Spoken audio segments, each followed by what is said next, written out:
Morning, this is Member Brown. I don't hear any sound. Do you all hear me? I hear you, Member I Brown. can hear you. Same. Good morning. Good morning. Morning. Good morning.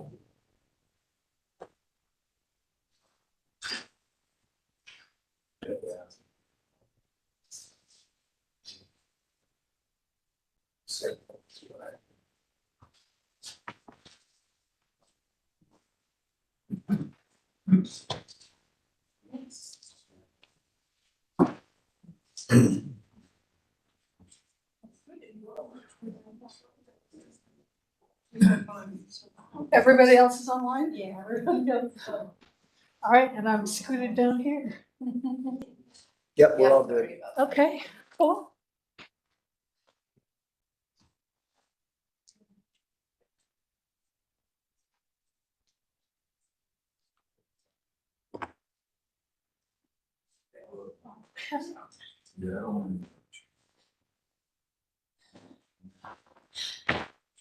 Good morning, everyone. Seems we resolved our technical glitch, so we've got everybody ready to go.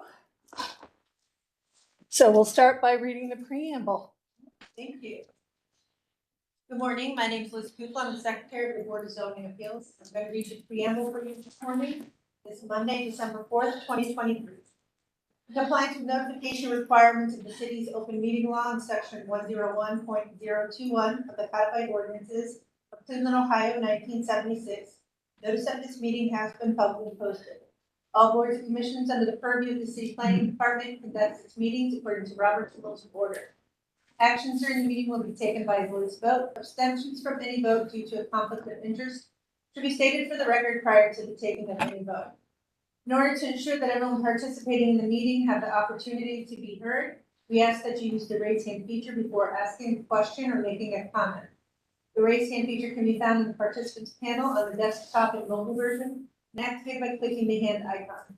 Please wait for the chair or facilitator to recognize you, and be sure to select unmute and announce yourself before you speak. When finished speaking, please lower your hand by clicking on the raise hand icon again to mute your microphone. We will also be utilizing the chat feature to communicate with participants. The chat feature can be activated by clicking chat button located on the bottom of the WebEx screen. Please note that call-in users can unmute by using *6.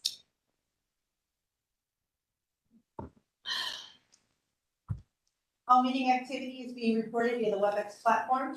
These proceedings are also being live streamed via YouTube for public view.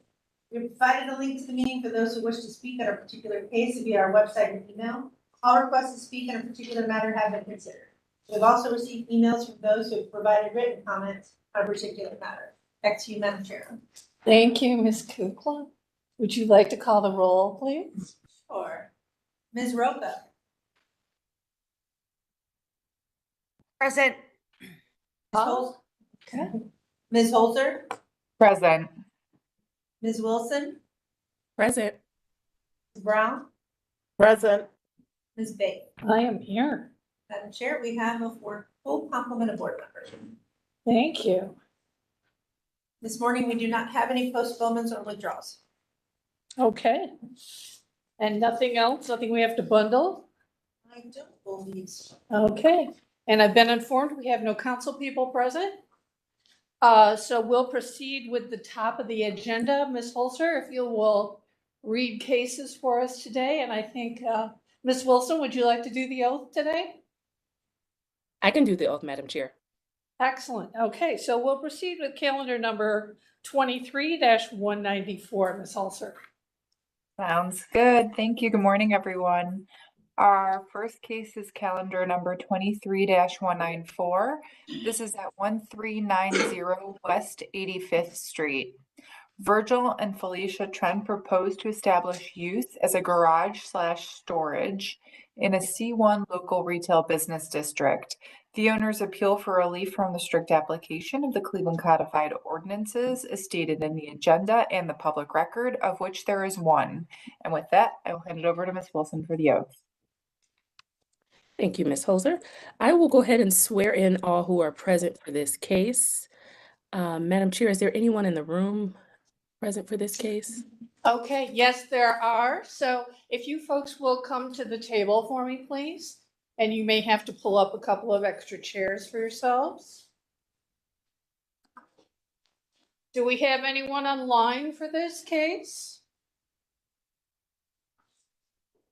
No hands up? Not All seeing right. any. It appears everyone is in person, Ms. Wilson, so we can Okay. go ahead and move forward. Okay, I will swear everyone in who is in person. Do you swear or affirm that the testimony you are about to give is the whole truth and nothing but the truth? Please raise your right hand, reply with I do, your name, and your address.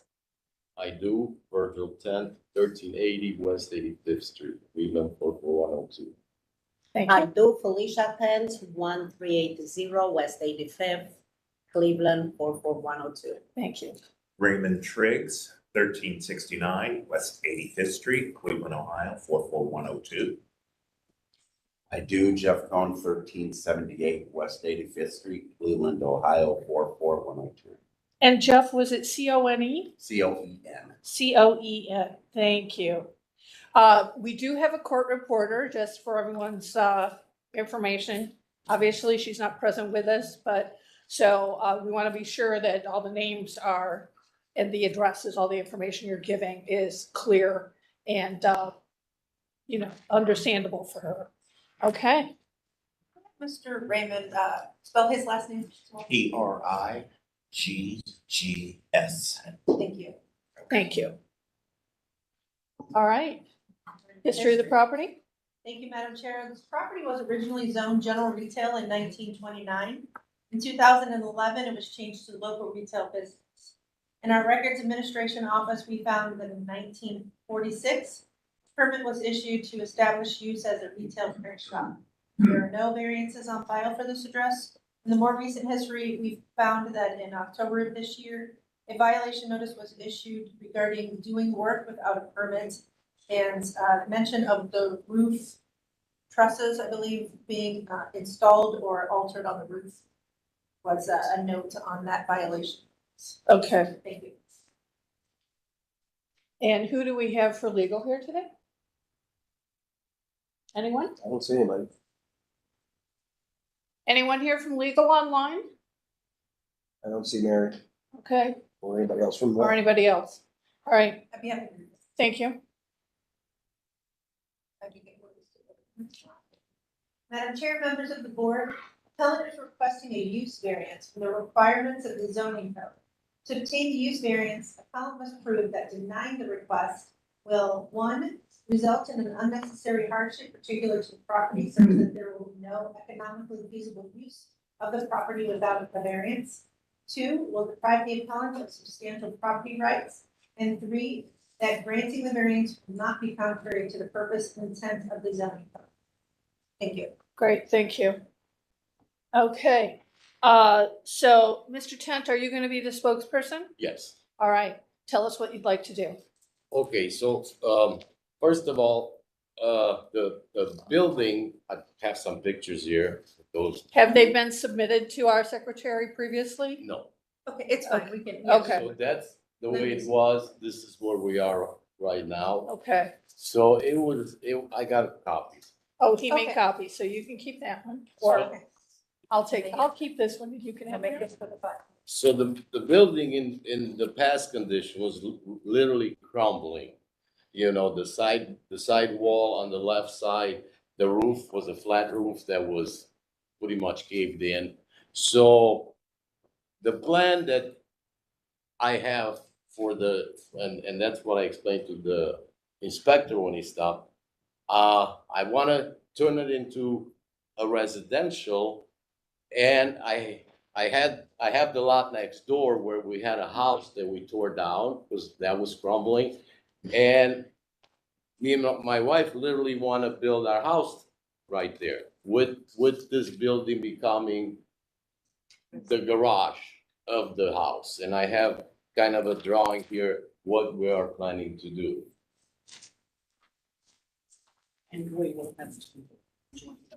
And were these submitted to us in advance? Were they part of your drawings that we received? The drawings, we couldn't, we wanted to consolidate the two properties, but we got, we couldn't complete it because of the two zonings. One being retail, one being Sure. residential. Okay. So, you know, one of the big reasons that we're basically rooted here is because on 87 behind, we own the building where we've been running adult care facilities since 1981. So our residents, we have 32 residents there that are people with mental illness. So we need to be close by. So we can't really go nowhere. Right. So the building behind on 87 is your business and that's a residential care No. facility? Correct. And Okay, And we've just completed like $200,000 worth of renovation there on the outside. And I have some before and after pictures of, you know, we've of done. that building on 87. Right, that Okay. building on 87. All right, so let's focus on the building in question on 85th, which is the brick structure that had a low slope flat roof Right, that caved in. right, And the wall that's caving in is the wall that's to the side of the Right, the- beige two-story house on the right, no, it's to the left side of the building. to the here. left side. So, Okay, you know, all the repairs were done. We went with the gable roof, just if you look how we want to build the house right, to match. And this is the state we're at right now. We did pull the permit that we were cited for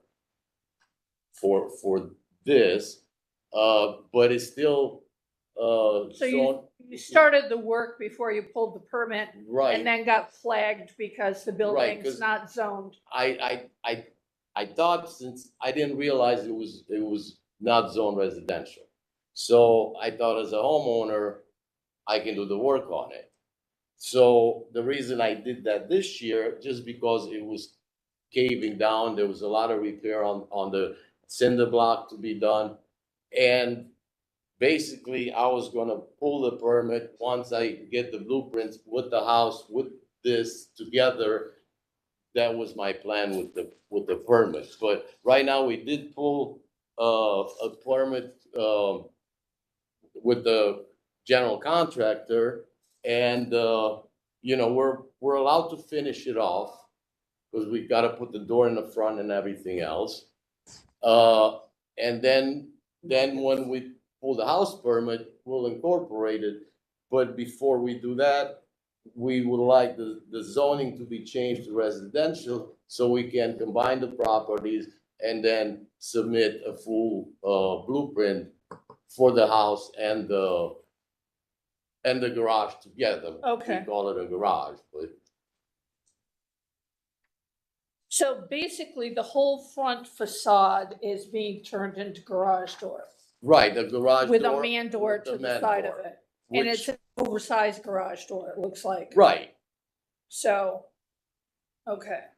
And what is do you have drawings with the distance of the building right. so- off the sidewalk and off the street? Right, so this is right now, the survey done on the properties. And, you know, we're like I said, that's halfway to combining the properties together. Okay.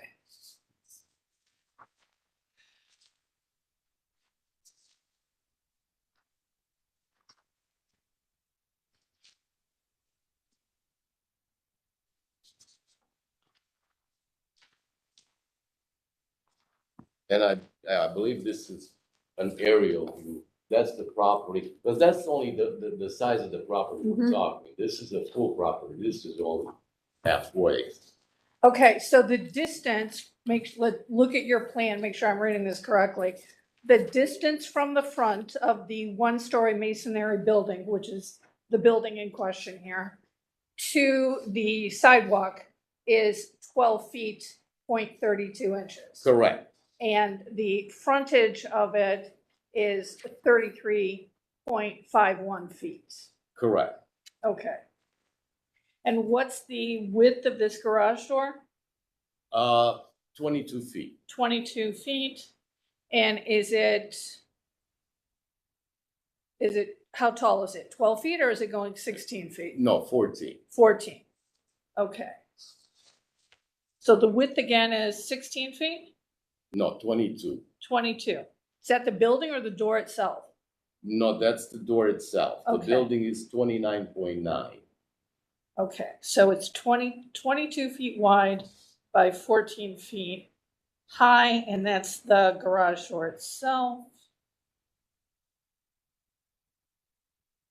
And then the distance between the side of the building to the property line is 4.49 feet. Okay,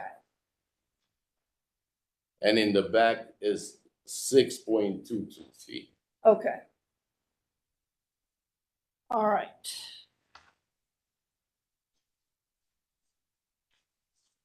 And then is your house that you plan to build on the adjacent lot, is that fully attached then? Yes, that's the plan. So that this building becomes like my walk-in garage, and everything will be moved off of this property line. But that's the plan that's Okay, what we would like to have it done. and what are you specifying for that garage door? Do you intend for it to be solid or semi-translucent? No, it will be fully insulated door, because eventually the place will be heated up. Okay, So it'd be fully insulated, solid door. solid, okay. All right.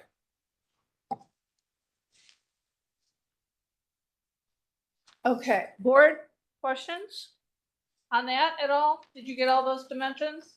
Madam Chair, the board members have not seen I believe we did receive a copy of the elevations of what the house attached to the garage would look like. Okay, Pass it over to you. Have that right there. We didn't receive it before the hearing right now. so we don't Received have it. At the table, and the board has not seen this information. Okay, So. all right, And I'm not sure if design review would need to see, exactly, as it is a house and a garage. right.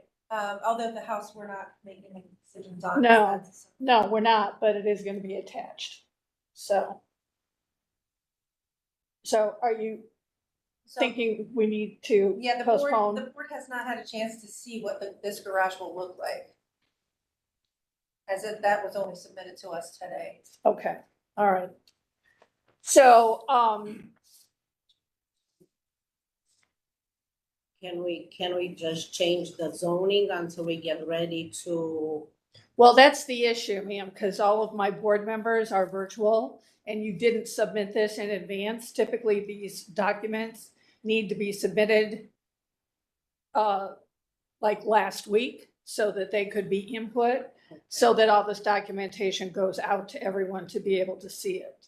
And it consequently, it's also not in the visual presentation either.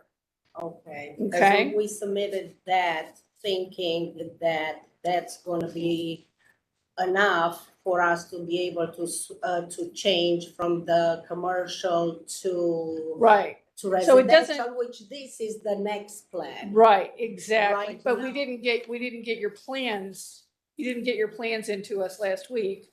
So they're not in the system. So the other board members are not able to see this. But once they see it, then they can make the decision. Right, Madam so, Chair, Madam Chair, the I board just, members maybe want to weigh in on it if they're. Right, they're right. comfortable. Maybe we could send the elevations to them after the decision. today. right. I think Ms. Roque is trying to chime in. well, I was just gonna say that, doesn't this all need to be submitted to building and housing? Because their house, since it's gonna be attached to the garage, might also need variances. Exactly, exactly. So I don't think we can look at these things separately if they're gonna be one attached property. Right, it's not just a simple case of, what we typically call this is seeking forgiveness instead of permission. Because the roof rafters are already up.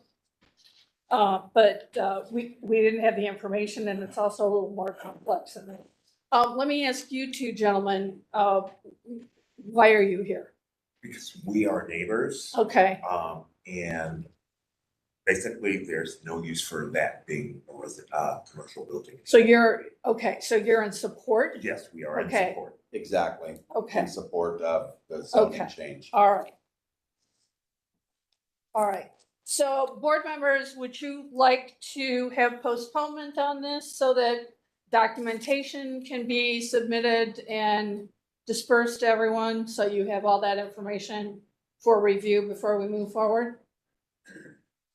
Madam Chair, I would support that, but I have one question while we have the owners and the neighbors here. Yes.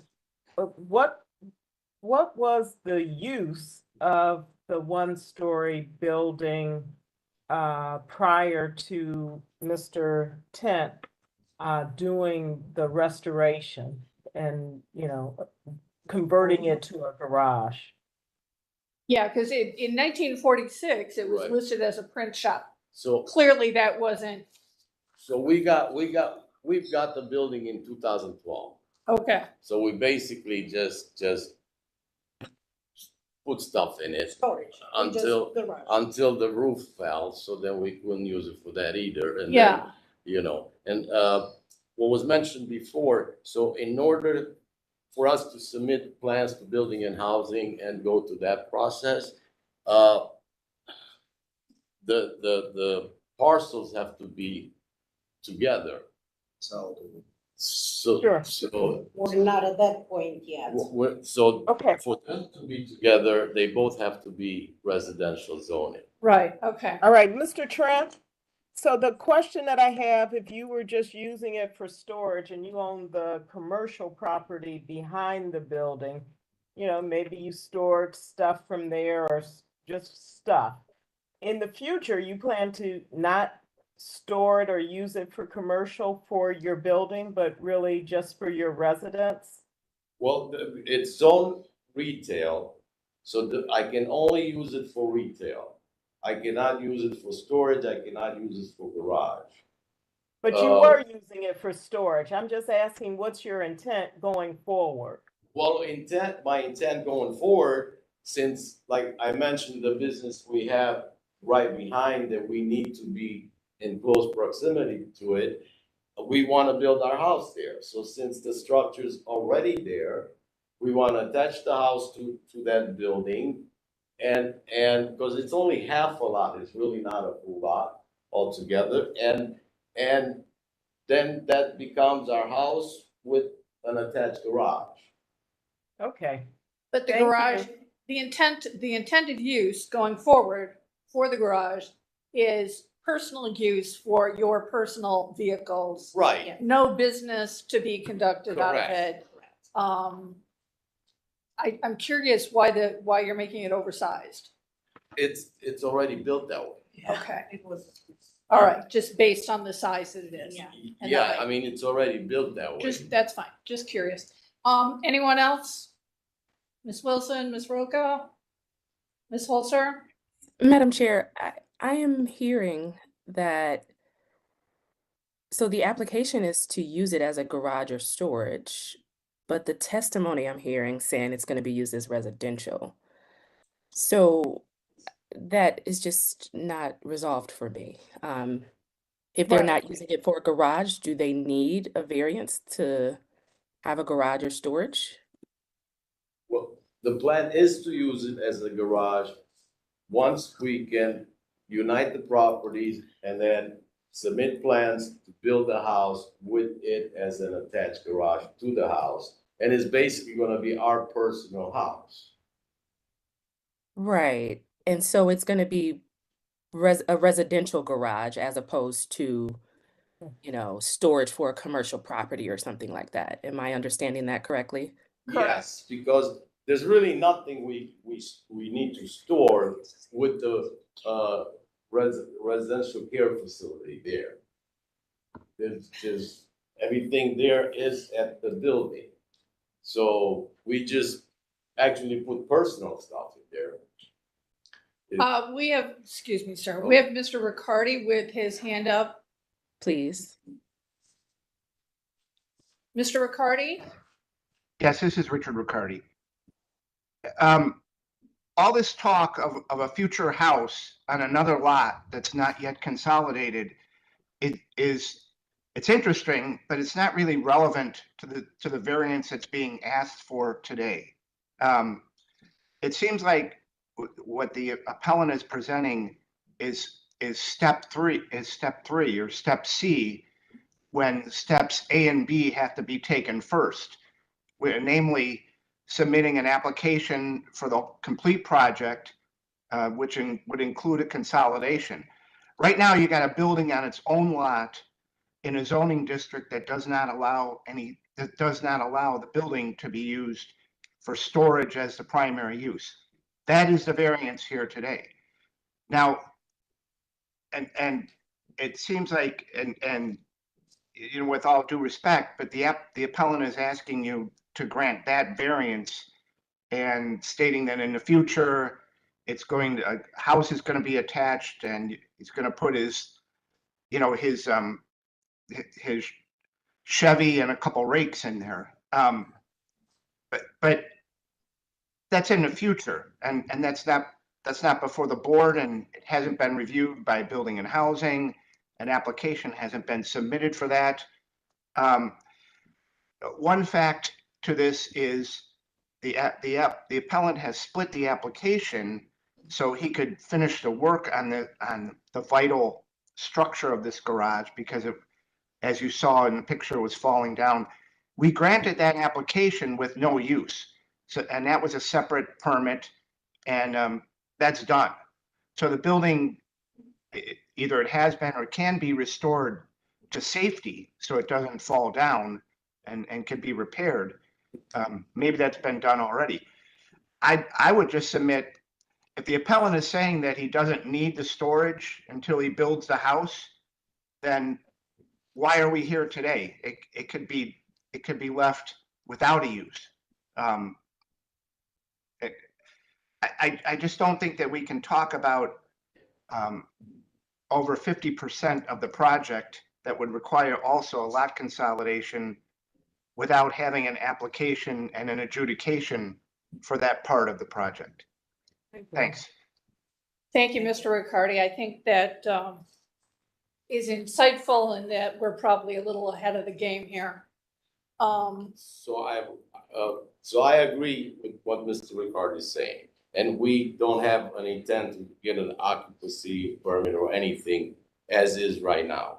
So then, if I'm understanding correctly, what do we need to do to change the zoning to residential zoning on that property so we can continue with the consolidation? Well, you heard Mr. Riccardi say that basically this would be like step 3 or step C or something in the process. So, Mr. Ruland, do you know who the city planner is for this area? Yeah, Adam Davenport, for all intents and purposes right now. I don't believe he's online. I will say that if the lots are consolidated, they are or they're not? No, I said if the lots, and when the lots are consolidated, they'll have a split zoned lot. And when you have a split zoned lot, the Department of Building and Housing uses the more restrictive zoning category to determine compliance or what can be put on that lot. So in this case, and Mr. Riccardi has raised his hand again, so maybe we should hear from him. But so in this case, if you were to consolidate the lots, anything that was built would be as effective from the residential code, because you'd have a 2-family. It would be split zone, 2-family and local retail.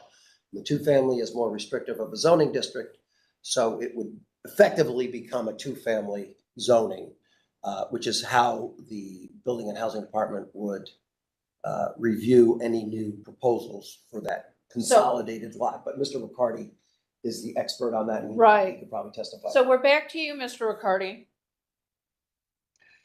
Yeah, I may just be saying this in a different way, but there's a talk of changing the zoning, and the zoning not allowing this.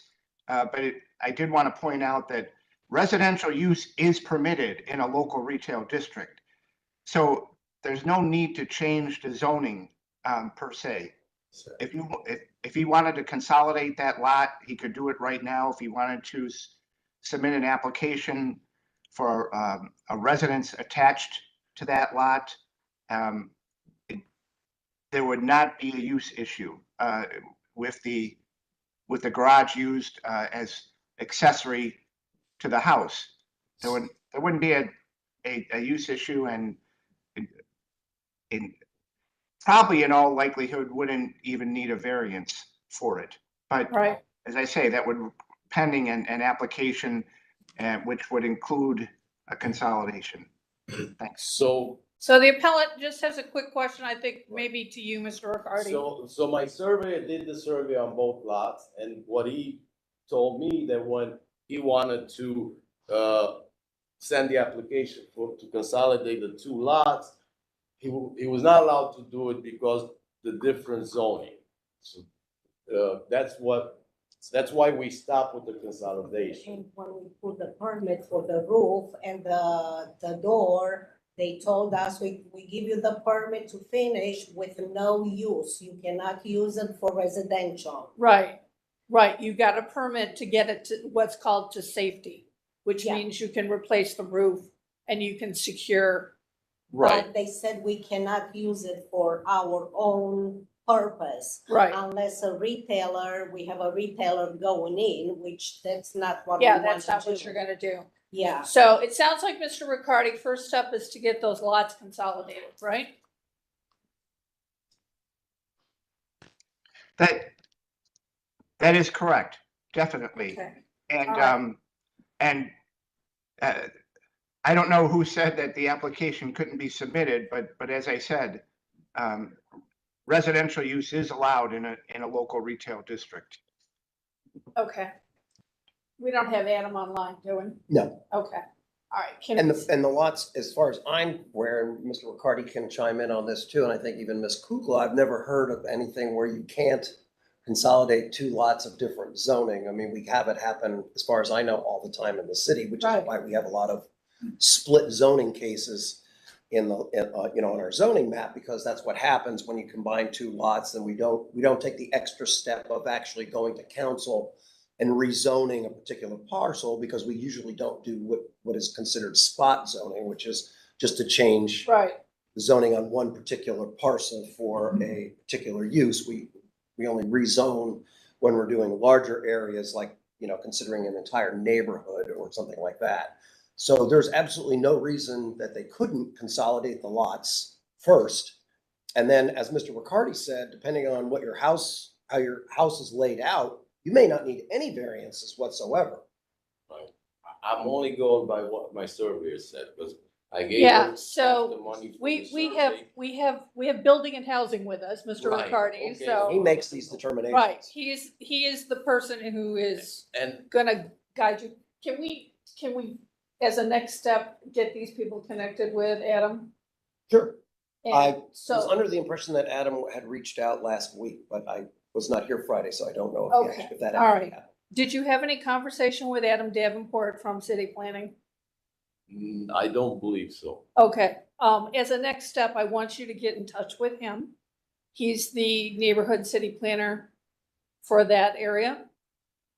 And he will assist you with further questions. And- We're gonna postpone your case. Do we have a consensus on that board? Yes.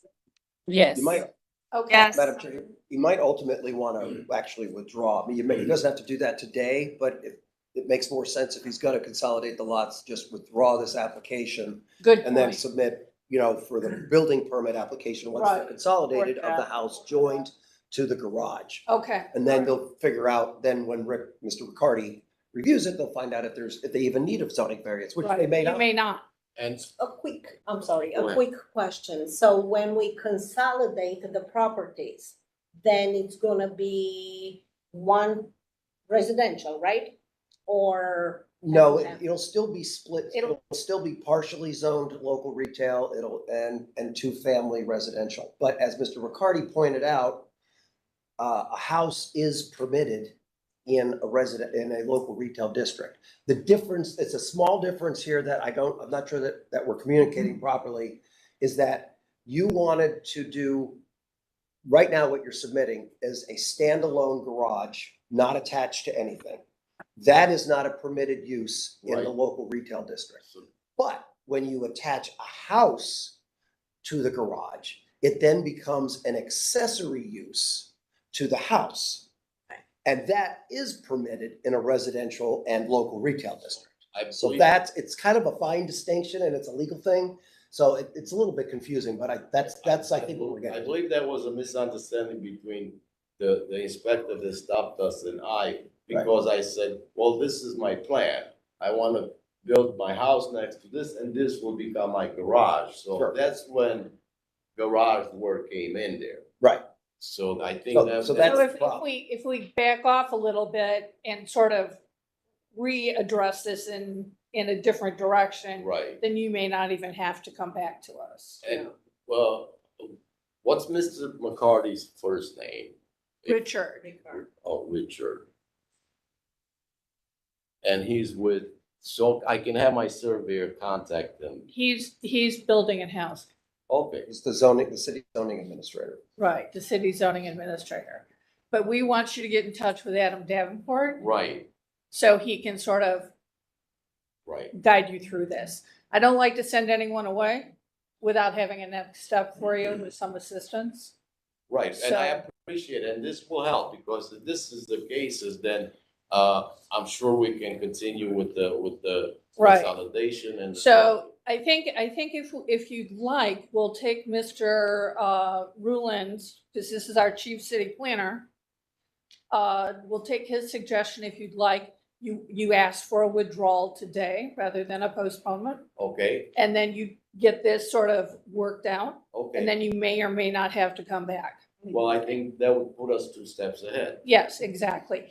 And gentlemen, since you're in support of this, should they have to come back, we would accept, like a letter that you would submit to our secretary. So you wouldn't necessarily have to physically come back. Madam Chair, to the appellant, it seems that you have a plat there. Is that your consolidation plan? The rolled plan right there. Oh, no, this was for, because we consolidated a lot with the building, so it was kind of showing what we did, for the area, Okay, That- I would that- have suggested that he go to engineering and construction and submit that at this time to get it reviewed, but city, those are the steps that are required for consolidating a lot.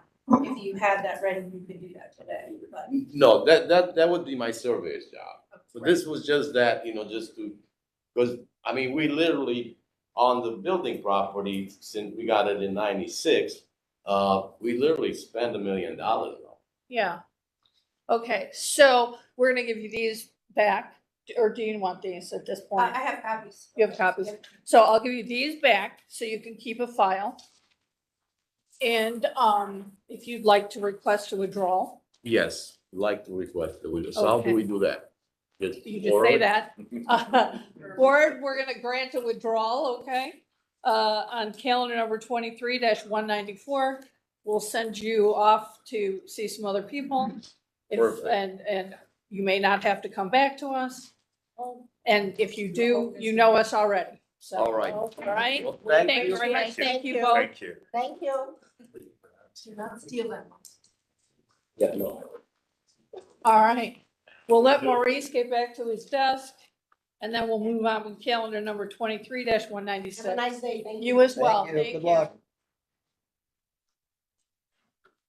All right, calendar number 23-196.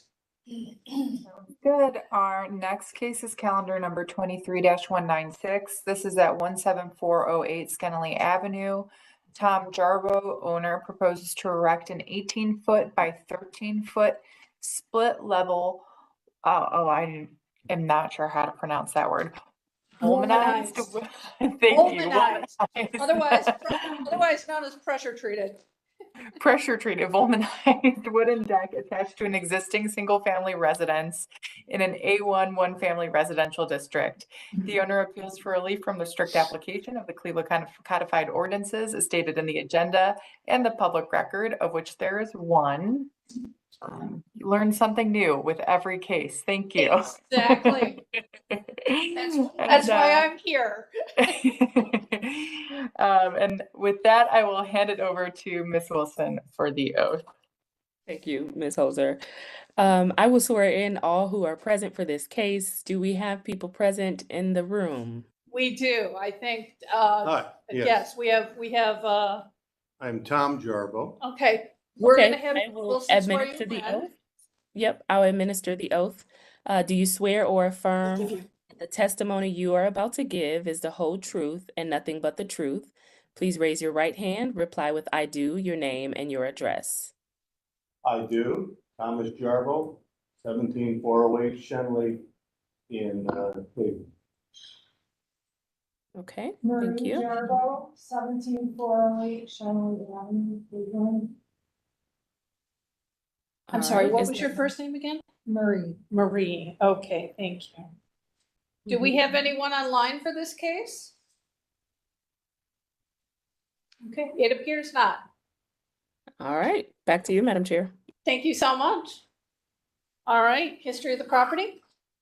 Thank you, Madam Chair. There's been no change in the zoning since 1929.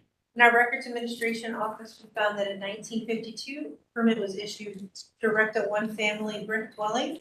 And also in 1952, a permit was issued to erect a cement block private garage. There are no variances on file and nothing of note in the warrant.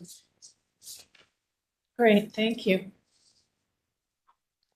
Welcome. Thank you. We'll go to the legal standard now. Madam Chair, members of the board, appellant is requesting an area variance from the minimum required interior side yard requirements of the zoning code. To obtain the area variance, appellant must prove that denying the request will create a practical difficulty not generally shared by other land or buildings in the same district, will deprive the appellant of substantial property rights, and that granting the variance will not be contrary to the purpose and intent of the zoning code. Thank you. All right. I assume you're going to be the spokesperson for your project? Sure, I will. So Thank you. Good tell us- morning. Good tell us- morning, everyone. Tell us what you'd like to do. All right, so my wife and I own the home on Shenley Avenue, as you saw the picture of. We'd like to put a deck on the back of the house.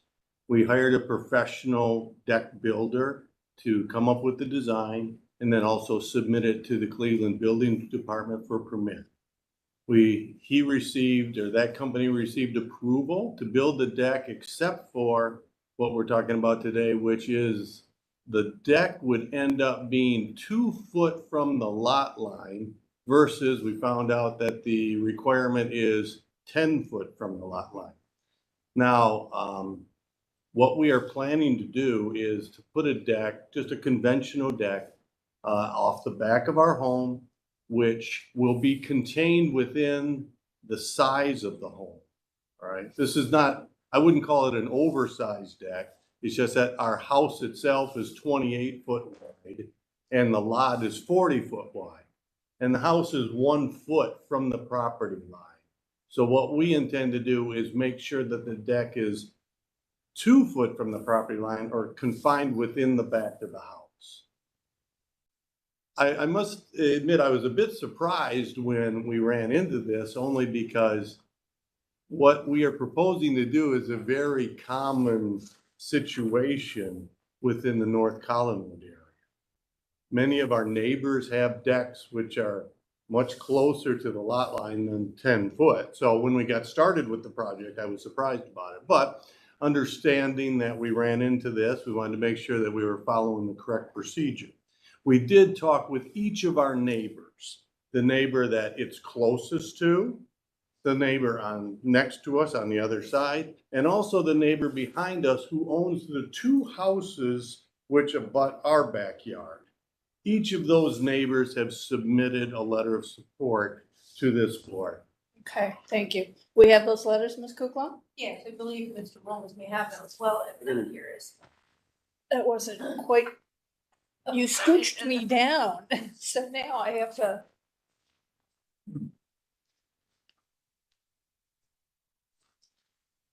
Okay, we also have a letter from Councilman Polensek. Councilman Polensek was kind enough to review the matter and came out supporting what we are going to be. Right, planning to do. I'm reading that right now. So I'm going to read the paragraph that's pertinent here. This is the letter from Councilman Polensek. I am in support of Mr. and Mrs. Jarbo's proposed deck at their home on Schlendly. I've spoken with the appellants who have indicated that their neighbors are in support of their variance request. Please be advised that I have received no calls or emails opposed to this request. Therefore, I would hope that BZA would grant the variance request. That's the excerpt from Councilman Polensek. We also have letters from the neighbors who received public notice and replied with support. One of the neighbors, in fact, asked if we could add a hot tub. I said that we'd have to wait. Okay, well, I see where this is going. Okay, so we are, in fact, the house is 1 foot off the property line. Is that what we're saying? I can't confirm that. I mean, that's Yeah. what the drawing is that they submitted. Okay, It's highly unusual that it would be 1 foot off the property line, and I can't, Madam Chair, I didn't hear Ms. Kukla's history. There wasn't a variance to build this house 1 foot off the property line, was there? No, Madam Chair, we did not find a variance on that. It's very, very interesting because they. is there a fence on that side? Yes, there is a fence on that side. Is it yours or No, your neighbor's? It's my neighbor's fence, and that fence is 1 foot from the property. Okay, so they set it back. All right, So it's one of those situations where it's really actually hard to tell where the property line is, to be frank with you, because there's fences which are indented and then driveways come right up to the house. As you see the pictures there, like for example, our house is obviously in the middle. To the left is the neighbor not closest to the deck, but you see our driveway abuts their house. But if you look further down, you see a fence. That's actually their fence, which is in line with our driveway. So, yes, Marie? I spoke with Ariel Washington, who is the planner Mhm, for our okay, area. good. At the beginning of this, and she categorized our lot as being a substandard lot, which is pretty commonplace in our neighborhood, which is what creates that situation where basically you're a skinny house on a skinny lot and you're over to one side. Right, right. It's interesting with that picture, as you see, right or wrong, the neighbor that's to the left in the picture, you are looking at the brown portion in front of their house. That's actually a deck. It is essentially on the lot line or near the Of the lot. blue house? Of the blue house. Interesting. That's a deck on the front of their house. Yeah. And they actually have a deck on the back of their house, which is right next to the fence, which you see further, which is probably 2 foot from the lot line. So that's why when I started the process, I thought, well, okay, this is pretty straightforward how it works, but Yeah, understood we ran into this issue. yeah, okay. Madam Chair, a house of this age, 1 foot off the property. This is a little newer. Right. So normally what happens is, when they do a subdivision, even though it was zoned one family, which requires 10-foot side yards, when they create the subdivision, when they're starting construction on the whole area way back when, they can override the zoning rules with their subdivision, and they usually put in like a 3-foot side yards. But I'm shocked to see how narrow your side yards are. That being said, this deck does not encroach further than the house already encroaches Right. on the side. So Yeah. I would 100% recommend approval on this deck. I don't think it's oversized. It's not going to negatively affect the neighbors. And I like the idea of the hot tub. Yeah. Exactly. But yeah, I would recommend approval. And you did some great groundwork there. You really did your homework, talking to all your neighbors and everything. I wish everybody would do that. So nice job on that. Well, thank you. Yeah, typically, yours is post-war housing, and typically we see the side yards of this narrowness in houses that are older, Yes. like Ohio City, Tremont, Mhm. Early 20th century Okay. as opposed to post-war. So, but it happens, and as Mr. Willens explained. So any questions or comments from the board? Hearing none, I'll entertain a motion, please. Madam Chair, I move support for calendar number 23-196, authorizing construction of a wooden deck for private residential use, enabling or authorizing the interior side yard as presented. Great, thank you, Ms. Brown. Could I have a second? Madam Chair, Board Member Roca, I second. Ms. Roca seconds. Thank you very much. Ms. Kukla, could you call the vote? Sure. Ms. Holzer, Yes. Ms. Wilson, Yes. Ms. Roca, Yes. Ms. Brown, Yes. Ms. Bailey. Yes. Calendar number 23-196 is granted. It'll be ratified next Monday. We will send you a letter after next Monday, but please feel free to contact our office on Wednesday for further instructions. Okay, well, thank you very much. Job well done on this, by the way. Well, thank I you. don't know what you do for work, but you strike me as a management person, so you pulled it all together well. So Thank you very much. Really Thank you. appreciate it. Yeah. Thank you very much for your support. Good luck, and I hope the neighbors enjoy the hot tub. Thank you very much. All right. Moving on to calendar number 23-197. Sounds good. Our next case is calendar number 23-197. This is at 1950 West 3rd Street. Starland Stone LLC owner proposes to install a temporary trailers and use premises for material and equipment outside storage in a B3 general industry zoning district. The owner appeals for relief from the strict application of the Cleveland Codified Ordinances as stated in the agenda and the public record, of which there is one. And with that, I will hand it over to Ms. Wilson for the oath. Thank you, Ms. Holzer. I will swear in all who are present for this matter. I see some people seated at the table, so I'll start with you all first.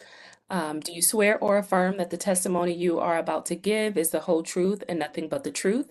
Please raise your right hand, reply with I do, your name and your address. I do, Bill Iring, 2608 Great Lakes Way, Ohio. Gentlemen, I'm going to have you, even though you're talking to Ms. Wilson, she'll see you if you face me and the microphone. So, Bill, your last name again? Iring, EYRING. Thank you. Go ahead. Brian Plotz, address similar 2608 Great Lakes Way, Hinkley, Ohio. And Brian, your last name spelling? Plotz, PLAUTZ. Great. And you, sir? I do. Don France, FRANTZ, 2856 Woodbury Road, Shaker Heights, 44120. Great. Thank you. Do we have anyone online? All right, I see your hand raised. You can go ahead. Yeah. Hi, this is Mark Glick on behalf of Flat South Cleveland, 3311 Richmond Road, Beechwood, Ohio, 44122. Okay, and do you swear or affirm that the testimony you are about to give is the whole truth and nothing but the truth? I do. Thank you. Anyone else online who wishes to speak in this matter? All right, back to you, Madam Chair. Great. Thank you, Ms. Wilson. History of the property, please. Thank you, Madam Chair. There's been no change in the zoning since 1929. In our Records Administration Office, we found that in 1926, a permit was issued to erect a one-story storage building. This is out of order. 1892, a permit was issued to erect a two-story planing mill. And then storage additions were made in 1912 and 1926. There are no variances on file. And Madam Chair, in the more recent history, We did see that in 2013, a permit was issued for commercial demolitions, but it was cited as an interior demolition. And that's all that I have. Thank you. Great, thank you. Legal standard, please. Madam Chair, members of the board, appellant is requesting an area variance from the drainage requirements of the zoning code. To obtain the area variance, appellant must prove that denying the request will create a practical difficulty not generally shared by other land or buildings in the same district, will deprive the appellant of substantial property rights, and that granting the variance will not be contrary to the purpose and intent of the zoning code. Great, thank you so much. All right, gentlemen, who's going to be the spokesperson? I will start with the presentation. Okay. Madam Chair. I want to thank you and the members of the board for hearing our case. First of all, we have our presentation. We're here to represent Starling Stone, Bedrock, in this zoning variance for the parcel at 1950. If we go to the next slide, it shows what we're asking for. What we're asking for is to place some field office trailers on this lot, which was previously, when we arrived at Stone Lot, that was being used for random parking, I would say, or some such. There was actually a parking booth, which we'll see in a later slide, that was set up there for traffic control, I guess. We can see in some of those slides, we'll see aprons, existing aprons that were there. And the surface was, again, a gravel and not previously maintained well, I should say. So, Are you part of Great Lakes Construction? yes. Okay. So the future development plans are shown here for the greater vision of the project. It's the Riverfront Master Plan. I don't know if everyone's aware of exactly what's going to be taking place down along the river in this area. I think probably some of us are, yes. Okay. So we're talking about a small parcel there that we can use as a launching pad to really develop what's shown on the next slide, I believe, which is sequence 1A. So the parcel we're talking about is obviously 20 right there. We're currently working on the bulkhead, which is right along the riverfront there. That is already under construction. There's some other public infrastructure that's going to be taking place, which is Eagle Avenue, which connects Ontario, the downtown area back down into this area that's being developed. There'll be a new public realm that'll connect with, which is the kayak launch, the river walk.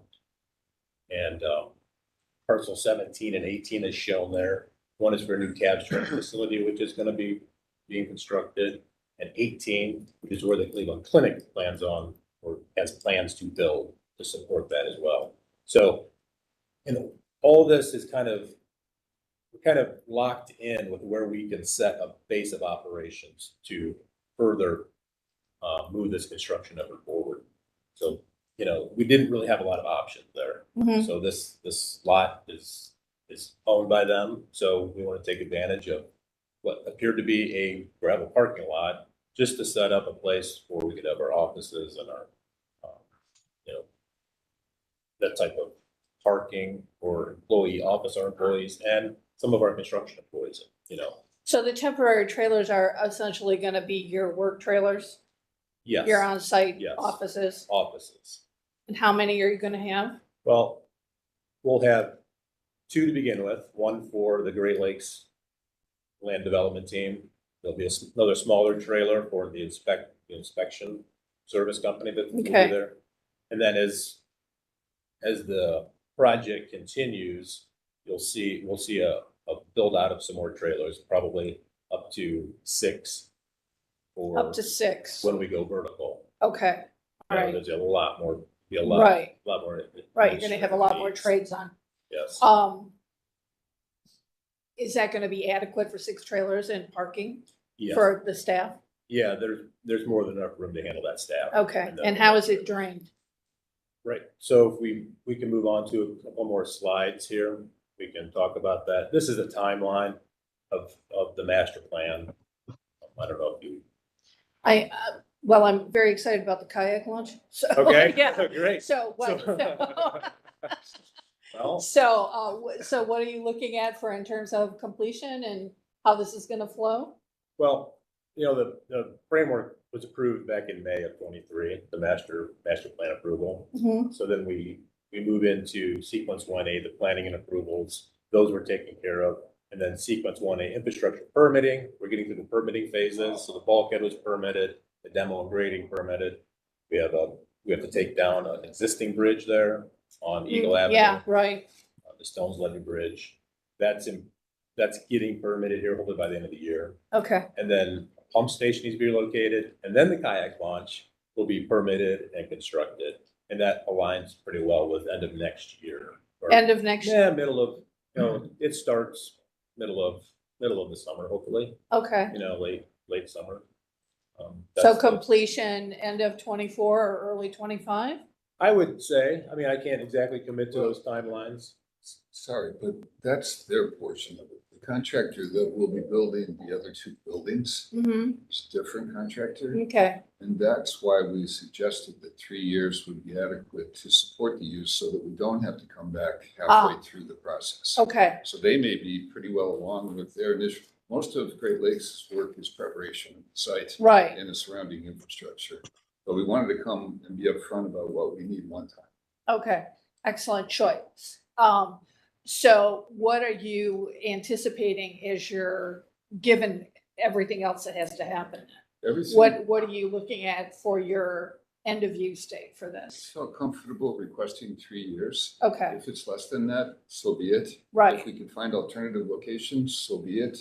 But that seemed like an initial request that was fair and honest about what we need. Okay, so December of 26 then? Yes. Okay. So looking to have this sunset at December 31 of 2026, board.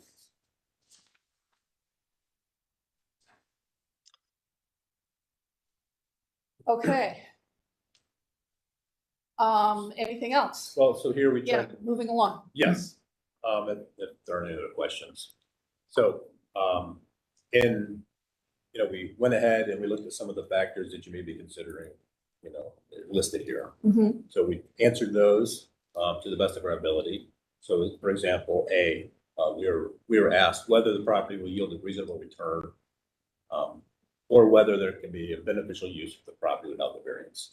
We feel like this is the best use of the property. We don't see any other beneficial use except for staging and construction at this point in the project. It just, that's where we're headed. And then, like I said, we're kind of locked into our land. And Yes. what is the intended use once you're done then for this parcel? It's yet to be determined. Bedrock has purchased the property because it became available and it's adjacent. And they're very ambitious about this master plan. Mhm. But that permanent use hasn't been determined, which is part of the confusion because 349 is really talking about accessory uses in conjunction with the permanent use. Right. And that I can't find where temporary uses are addressed. So that's why we're really looking to you for some advice about how a temporary use with the back end of the termination Right. would allow us to develop the rest of this property adjacent. Okay. Okay, so we have this come up not often, but once in a while with major construction projects, Cleveland Clinic being main campus, Right. most recent, Right. they came before us for a temporary lot. So anyway, it's not something that we haven't seen before. So, yes. Madam Chair, I do have a comment, or I did a little bit of research and found Okay. that we do have a code section in the specific uses regulated chapter regarding temporary use permits. That's section 347.10A. That no temporary use shall be established until a permit for such use has been issued by the Commissioner of Building and Housing. A temporary permit shall not exceed 30 days in duration. No temporary permit shall be issued within 60 days of the expiration of a previous temporary permit for the same temporary use on the same premises. And B, such temporary use permit shall constitute a temporary waiver of off-street parking requirements. So it waives the off-street parking requirements For 30 days. for 30 days. Okay. All right, but we're talking about 3 years. Right. Okay. Okay. All right, go ahead, sorry. So to answer question B in this line, if the variance is substantial or a large extent of size, area, or distance, we're not asking for it. Zoning, change in zoning. We're just asking for a simple variance. We're requesting a substantial, we're not requesting a substantial variance with regards to existing zoning, essentially. So C, whether the essential character of the neighborhood would be substantially altered or adjoining properties will suffer substantial detriment as a result of the variance. That will not be the case. This variance will allow us, Bedrock, the opportunity to more readily improve the adjacent properties to the east of West 3rd Street, along with the subject parcel. Proposed use is permitted under the current zoning, so adjoining properties will not suffer any detriment due to the use. Added security measures and lighting will be added to provide additional benefits too as we go forward. There's lighting plan, there's fencing, the security detail will be down there. So a mobile security unit? Yes, mobile security And unit. what type of fencing are we looking at? We're looking at a 6-foot high fence with Chain link? chain link fence with barbed wire. It'll be sliding gates.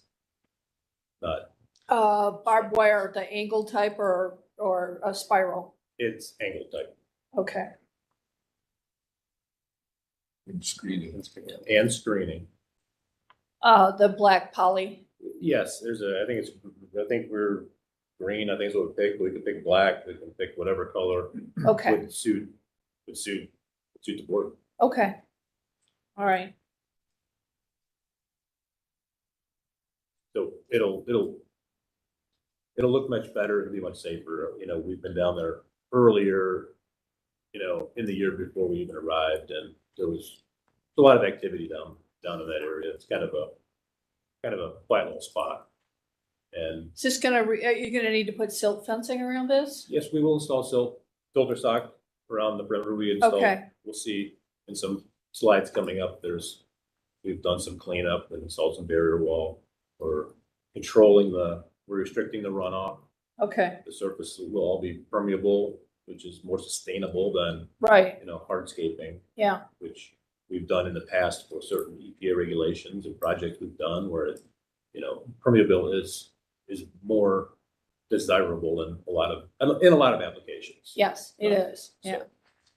We thought that would not be a bad thing for this area. Right. Okay, go ahead. We go to D, if the variance would adversely affect the delivery of government services, safety forces, water, sewer, garbage collection. No, that absolutely is not the case. We won't affect them whatsoever. It's all water contained within the property.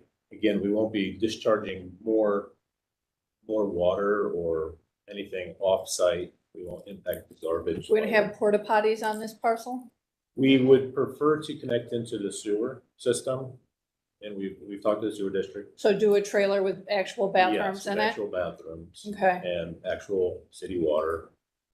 We'd be connected through a meter and, all Okay. regulated. So one of the trailers then will be lavatory facilities. Each trailer will probably have its own. Each trailer will have its own? Yes. Okay, Yeah, All not just right. a big bathroom trailer. okay, not like a party trailer Right. or a party bathroom. Right, right. Okay. Yes. And with regard to the trash dumpsters on this parcel? Yes, we will take care of the trash, yes. There'll be a dumpster Okay, all right. Okay, go ahead. for the office debris, construction debris, the big dumpsters are. Right, obviously- right. But you're gonna have 6 trailers with offices, Yes. so you're gonna have some. Yes, we'll have a dumpster. Yeah. Garbage pickup. Right. Another question is, was the property purchased with the knowledge of the zone restriction?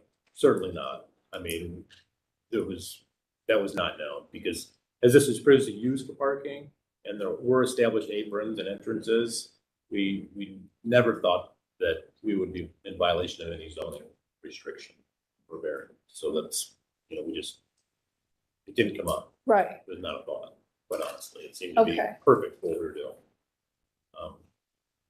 And then the other question was whether the predicament feasibly may be resolved through something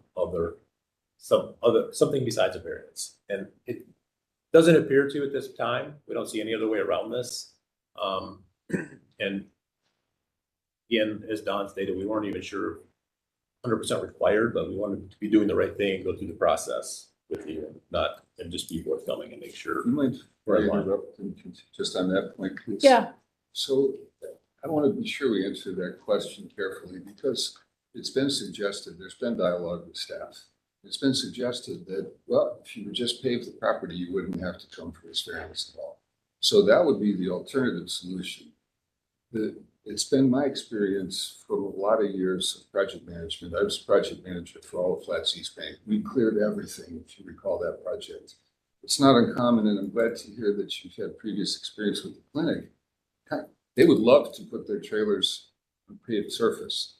But if there isn't, I've never seen a contractor temporarily pave a property for the sake of the trailers and then tear it out and put it in a dumpster, which wouldn't be very green. Right. So I want to just clarify that point. The alternative method for resolution would be to pave that. But without having any knowledge of what the future use and layout would be, that pavement would certainly have to come out. Right, it would. So that's where the temporary use condition. Yeah. The parking is a permitted use, which is also a little bit unclear when we start to talk about the temporary use. So I think the real issue was the paving and the drainage. Right, right. And I would see that as the case. Yes. Yeah. Good. Um, Thank you. Sorry to interrupt. No, that's fine. Yeah, because I think, generally speaking, our preference is in these sorts of situations to have permeable versus, having it asphalted. 'Cause Well, then you have to. certainly. And you've been asking a lot of good questions. And I just want to reinforce one more thing, and I'll be quiet. This is absolutely not going to be used for construction process at all. Even the dumpster related to site work and materials for construction would be on the other property. This is strictly a request for contractor parking and office. Right. And that's important because there were other legitimate concerns raised about construction residue getting into the soils. And that's not going to be the case. This won't be managed. that Right. way. This is really just for site management functions. Exactly. Right. Yes. And I think my question about the dumpster was, you have 6 trailers with people occupying that, people coming and going. There's going to be a lot of McDonald's bags, Yes. things of that nature. So copy paper, Yes, anything related to those sorts of things. So, yeah. Sorry, So Madam go Chair. ahead, Ms. Kukla. I may have missed it. Did the applicant say that there will be no construction vehicles stored there? It would just be contractor storage? correct. Yeah. There won't be any contractor equipment or material stored on this site. So this is just basically people's personal vehicles. Yes. Maybe Cars and pickup trucks. cars and pickup trucks. Yes. Thank you. Good? All right. All right. Okay, so the last one, whether the spirit and intent behind the zoning requirement would be observed and substantial justice be done by granting the variance. Because the proposed use is permitted under the current zoning, existing driveway aprons will be utilized. Stormwater runoff will be prevented from leaving the property. Surface of the property will be stabilized and maintained for the purpose of proposed use of various other enhancements will be made for security.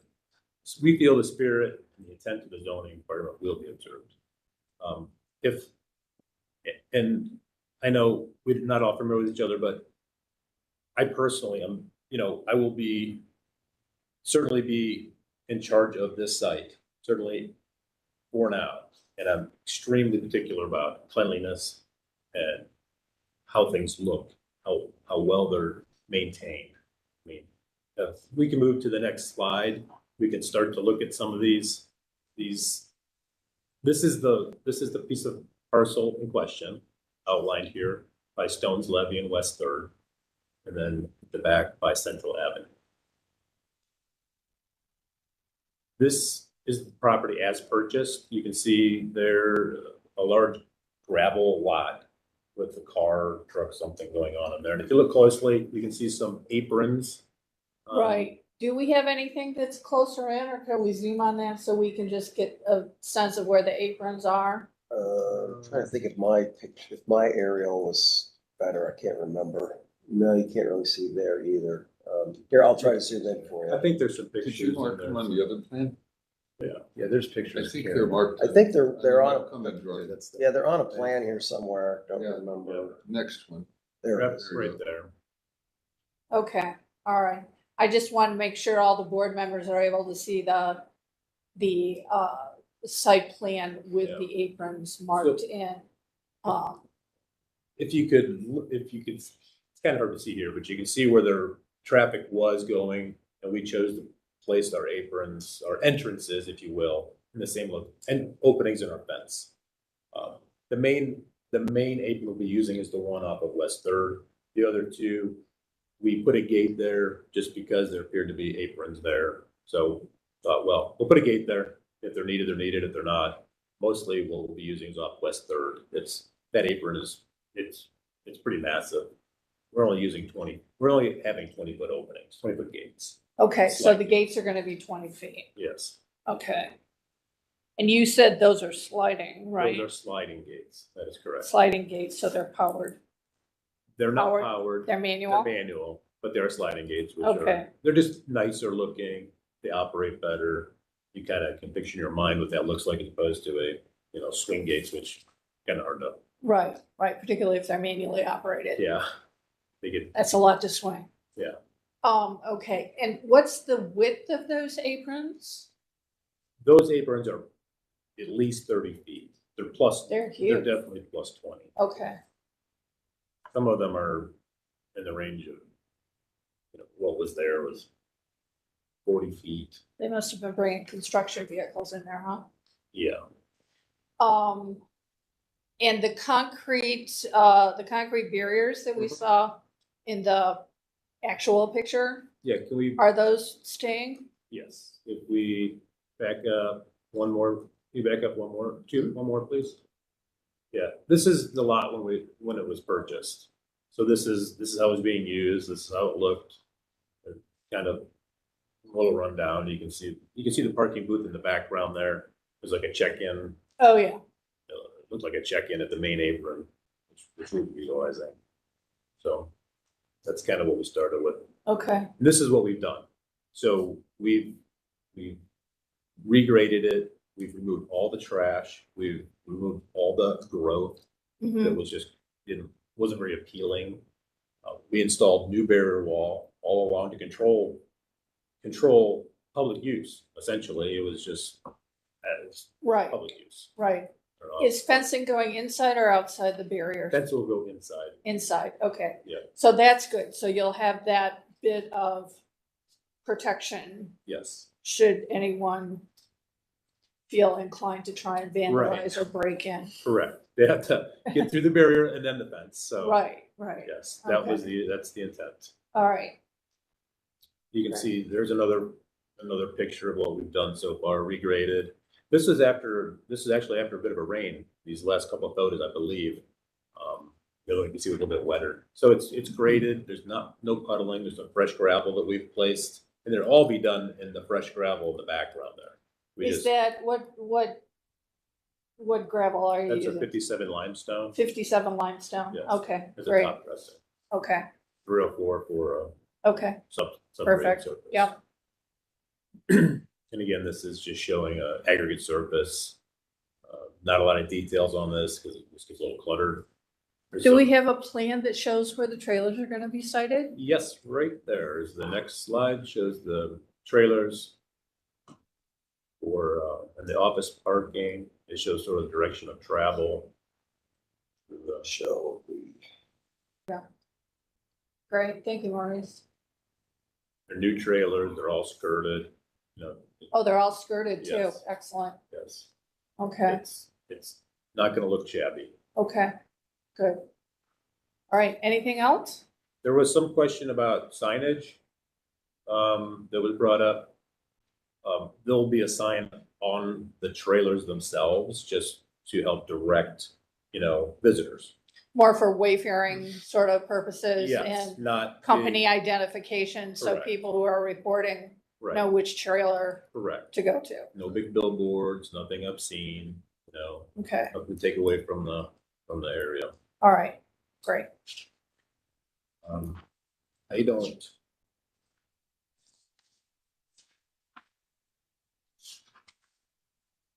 Do you have any other questions about the site? Well, I think you've covered a lot. You are very detail oriented and you went through, love a good punch list. So you went through everything in that manner, so that's great. Any other, you've made comment, do you have any further comment to make since you're No, part of the nothing, project? nothing additional. I was just in support. I'm the project manager for the overall 1A sequence, and if there's any other questions, I just wanted to be here to. Okay, excellent. And we have Mark online. Mark, do you have any comments to make? Yeah, so first off, I'm a representative of Flat South Cleveland. We own two of the neighboring properties, 401 Stones Levee, as well as 1968 West 3rd Street. We are excited for the project that Bedrock is undertaking and do support the use of this site for the temporary office construction trailer and parking use. We were just looking as a condition of the approval to ensure that the stormwater and drainage would be a condition that it remains on site, as well as the sunset clause that was discussed for December of 2026. Right. Those were our only two points, and otherwise, really looking forward to the project across the street and in the area. Thank you. Mark, have you submitted a letter of support to our secretary for this? We have not, but we are happy to do so. I think we'd like to have that as part of the file, so if you'd be willing to do that, that would be great. And just to, we did talk about the permeability of the surface and the aggregate size. And we discussed the silt fencing. Where is that going to be going? The filter sock will run right behind the barrier. Okay, concrete barrier wall. so we'll have concrete barrier, Filter sock. fence, Yes. 6-foot chain link with angled barbed wire, and that will surround the perimeter. We have 2 gate openings, We have three shown. We have 3 shown. 3 gate openings. And those are sliding gates. Got all that? I think so, yes. Okay, all right. And namely, our concern relates to the 401 building because it may be a touch lower, just to ensure that we don't have stormwater runoff issues. That's the only, Right. concern. Okay, all right. Well, the gentlemen from Great Lakes are here. They've heard that.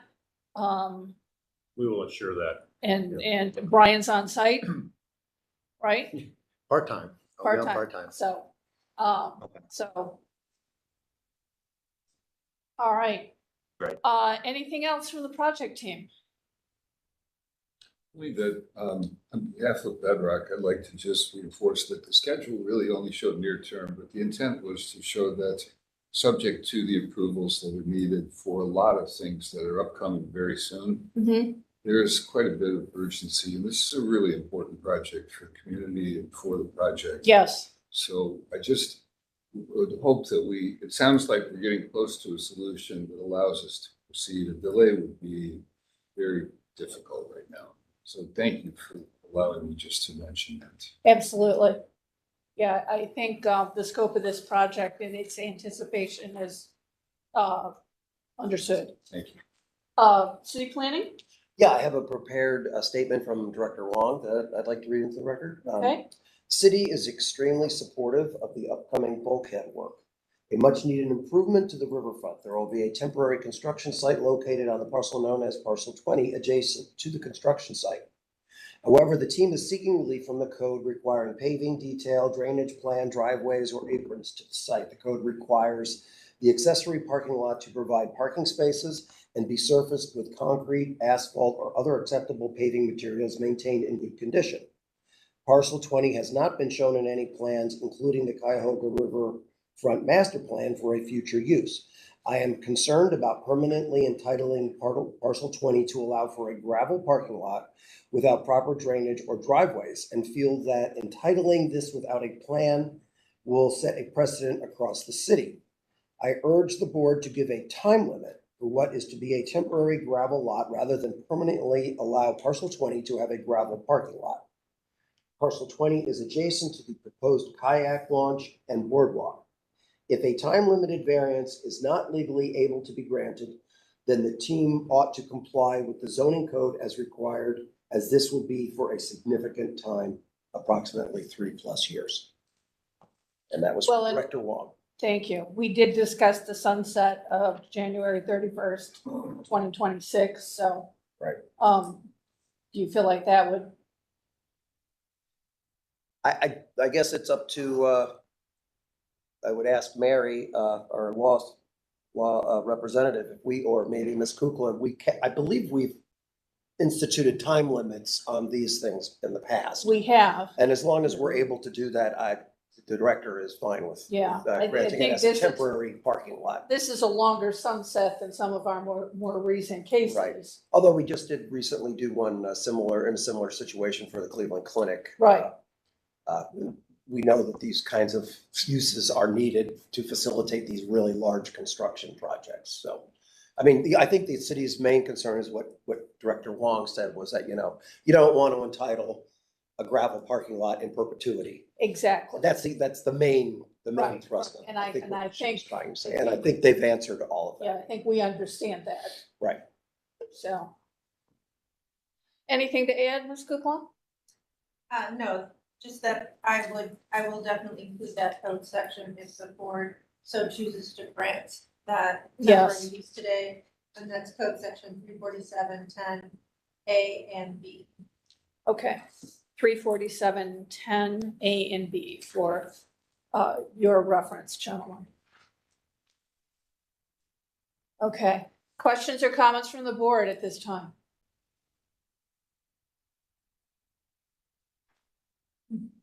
All right, hearing none, I'll entertain a motion.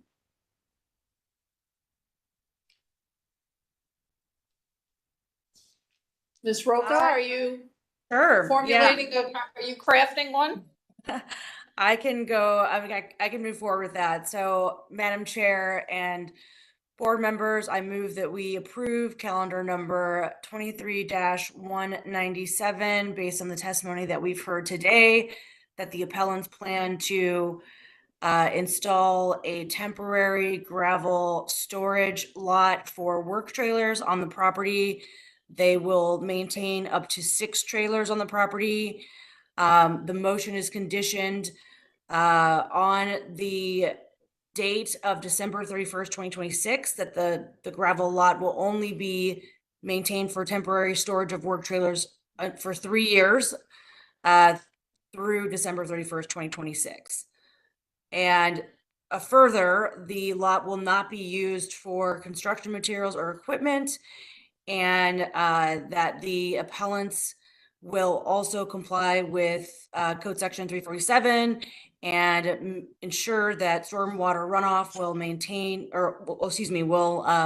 be contained on the property and will not permeate other adjoining properties. That was a lot. Yes, it was. It was. For Brown, This is why I trust you all to take good notes while we're talking. So thank you, Ms. Roca. All right, is there anything we missed? I think I heard a Okay. second. All right, did I have a second? Yes, Member Brown. Thank you, Ms. Brown. Ms. Brown has a second, so we'll call the roll. Ms. Wilson, Yes. Ms. Holzer, Yes. Brown, Yes. Ms. Roca, Yes. Ms. Bates. Yes. Calendar number 23-197 is granted. It'll be ratified next week, and we will send you a letter. Please feel free to contact our office on Wednesday for further instructions. Thank you, and you may see me down at the site checking on you once in a while. So I have my favorite yellow hard hat. I'm the one that's in construction, so. Fantastic. Thank you very much. So We'd be honored. Thank you for your I help. swing by sometimes when I'm in the neighborhood. Bring your kayak. Yeah, well, and that too, yeah. Thank you. So Well, thank you, Madam Chair. that won't happen till next summer at this point, so, Madam to the board. yeah, so thank you. Thanks. Thanks very much. Good detailed presentation, appreciate it. A long time. Madam Chair, thanks. Thank you.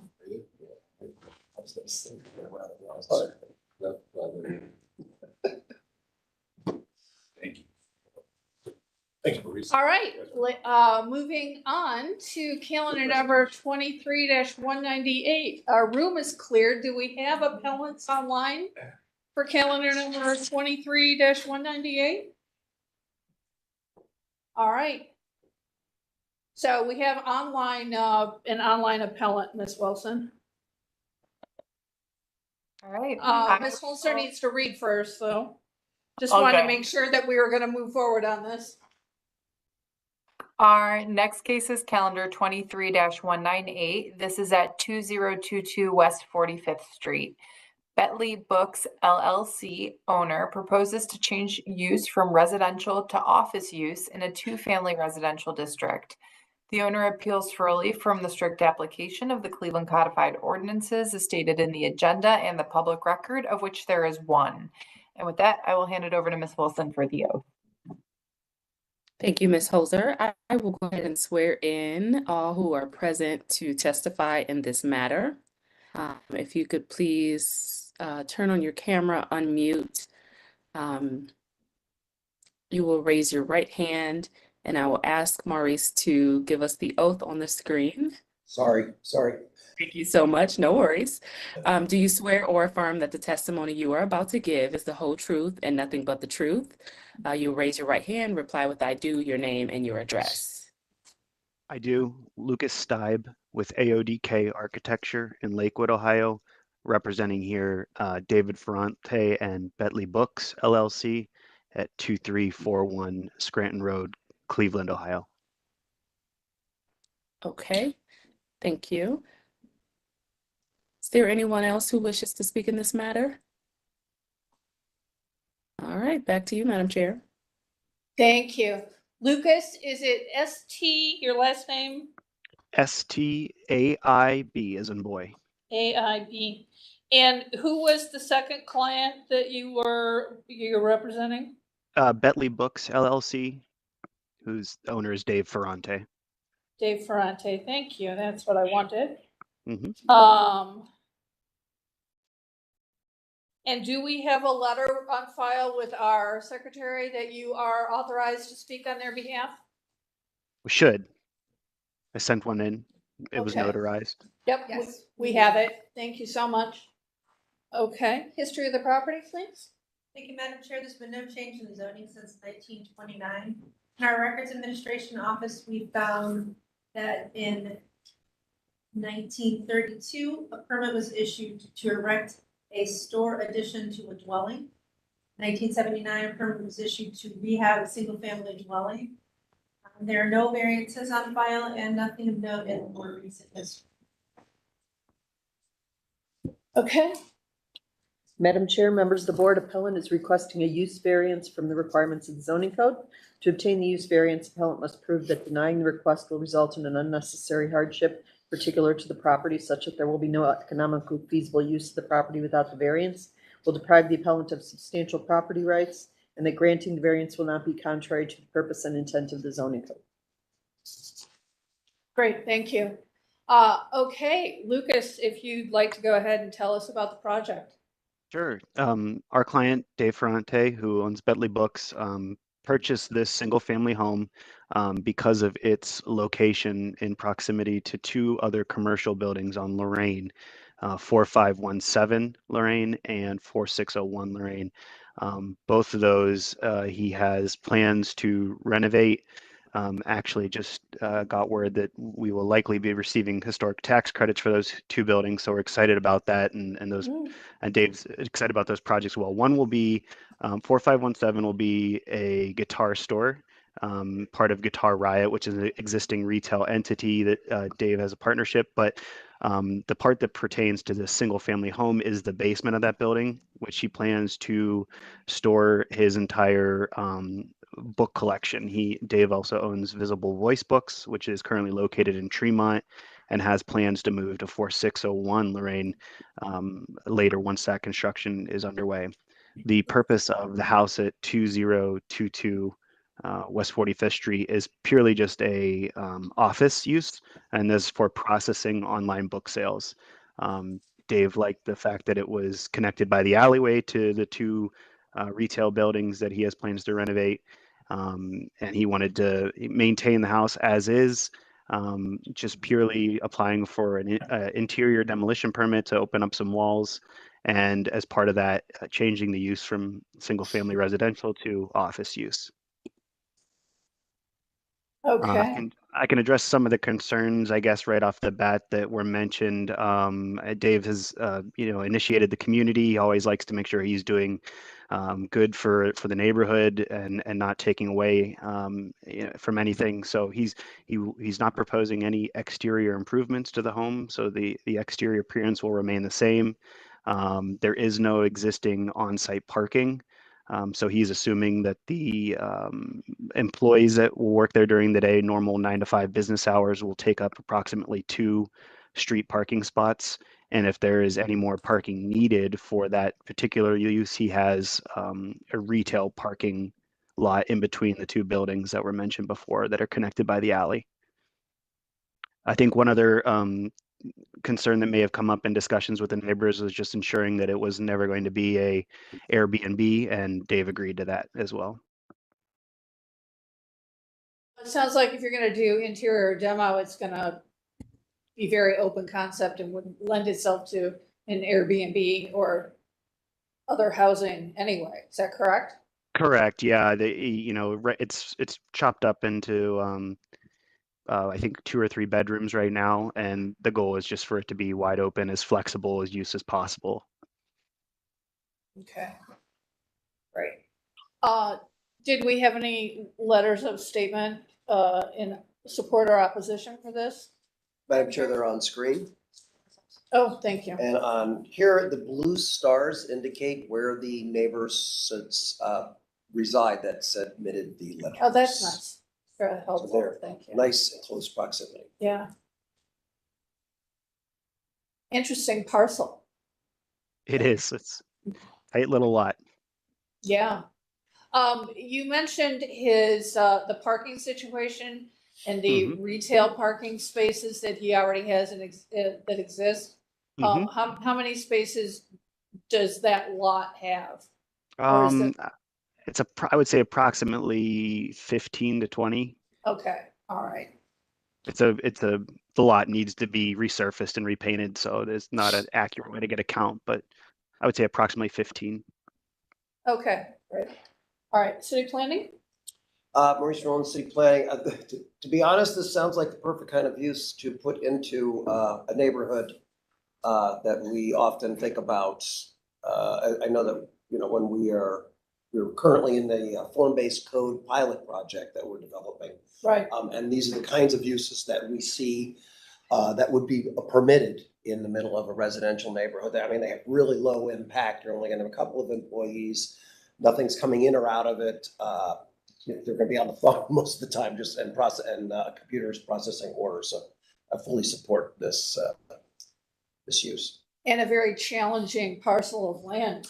Yeah, and I have to add that the fact that the neighbors were smart enough to ask that it not be used as Airbnb was also exactly something to check off the list. As you know, we're proposing some new legislation on restrictions on Airbnb. So right. So, and as we just discussed, the interior alterations are going to kind of preclude that use anyway. So yeah, which was a good thing. Yeah, good thing. All right. Any questions or comments from the board? Just one question. How many employees do you estimate will work here? And will clients or customers also come to this location, or is it just really a workspace? It's purely a workspace. The owner estimates 2 employees between 9 and 5, no customers entering or exit the building. And as somebody had mentioned, no deliveries to this building either. All storage and deliveries will be going out of the commercial buildings off of Lorraine. Thank you. Thank you, Ms. Brown. So this is really just going to be admin and packaging per se? And then Yeah, everything, minimal- like yep. the UPS truck is going to be visiting the other retail location? That's correct. Yeah, from my understanding, and there's actually packaging, a packaging room as part of the redesign of the retail buildings. There'll be minimal amount coming out of it. Nothing coming out of this building. I think David mentioned the only time something would be coming in if somebody got a box of books from a retailer or from a distributor. They get processed and then go right over next door. But no shipments out of here. And again, just no customers coming in or out either. Okay, great. Any other questions? Yes, I do have a couple questions. First, will there be any signage on this building indicating that it's, office use or visible voice use? And then you just testified that there'll be no shipments coming in and out of there, but where is the new location for visible voice going, and how are the books going to get to that other building? Are people going to be walking them over then? Yeah, so let me start with the signage. There's no signage proposed on the building. And then, Maurice, I don't know if you could go to your aerial view again. It might be easier to point out how close these 2 buildings are. So, see if I can describe them to you guys. You see the large building at the corner of West 45th and Lorraine? Yes. Just to the right. So not that building, but the one up against it.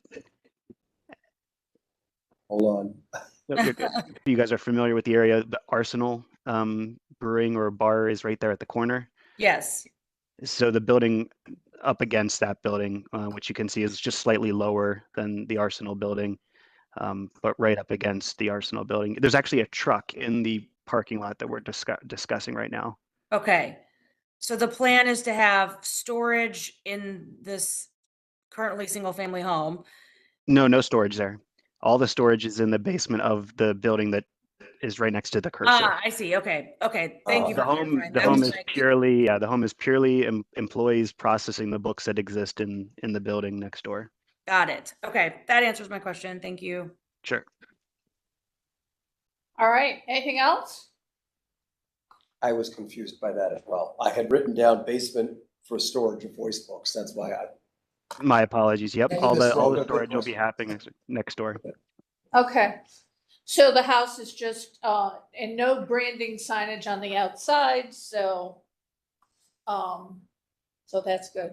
All right, anything else? If not, I'll entertain a motion.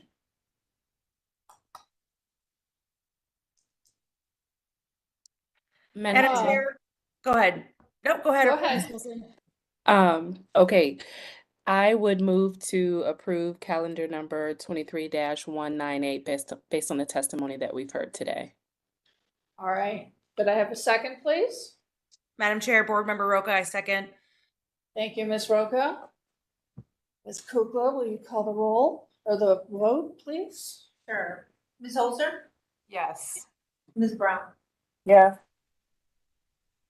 Ms. Roca? Yes. Ms. Wilson? Yes. Ms. Bates? Yes. Count number 23-198 is granted. It'll be ratified next Monday. We will send the appellants a letter, but please feel free to contact our office for further instructions next Wednesday. Great. Thank you, everyone. Lucas, quick question. Where are your offices now? AODK's office. We're still in Lakewood. We're on Detroit now. We moved from Madison over to Detroit. Oh, like you're back behind Cotton? Yeah, that's the building that we own. Yep, Cotton's our tenant. Okay, great. I was just curious. Thank you. Stop in sometime. Yep. Thank you, everyone. Yeah, thank you. All right. All right, moving along to our final case for today, calendar number 23-201. Do we have any appellants online for this case? Yes, we do. All right, so we'll go ahead with the reading of the case. Ms. Holster? Sounds good. Our final case is calendar number 23-201. This is at 3911 John Avenue. Brian and Emily Musty proposed to build a garage addition with upper media room and roof deck to an existing single-family residence located in a B1 two-family residential district. The owners appeal for relief from the strict application of the Cleveland Codified Ordinances as stated in the agenda and the public record, of which there is one. And with that, I will hand it over to Ms. Wilson for the oath. Thank you, Ms. Holzer. I will swear in all who are present to testify for this case. If you are online, please unmute yourself and turn your camera on. Is there anyone in the room, Ms. Faith? There's no one in the room. Okay, so we've just got one person online here. So do you swear or affirm that the testimony you are about to give is the whole truth and nothing but the truth? Please raise your right hand. Reply with I do, your name and your address. I do. Antonia Marinucci, 4014 Whitman Avenue, Cleveland. Okay. Anyone else online who wishes to speak in this matter? All right, back to you, Madam Chair. Thank you. Antonia, can you spell your last name for us, please? Marinucci.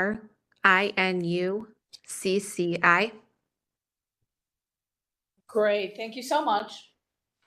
Great. I'm Okay, here as we're going to move on with the history of the property, Antonia. sounds good. Okay, Thanks. so a couple more steps and then we'll get back to you. History of the property, please. Thank you, Madam Chair. There's been no change in the zoning since 1929. In our Records Administration Office, we found that in 1941, a permit was issued to enlarge a basement. In 1997, a permit was issued for exterior alterations to existing three dwelling. But then in December of 2020, a certificate of disclosure was issued stating that the authorized use of the property was two-family. Madam Chair, you may remember that last year in August, this board granted a variance to construct an addition to the existing 1,675 square foot single-family residence on a 4,160 square foot lot. And this variance was granted with no conditions. At that time, the Secretary of the Landmarks Commission was present to express support for the variance. And that variance was effective August 1st, 2022. Okay, great. Thank you.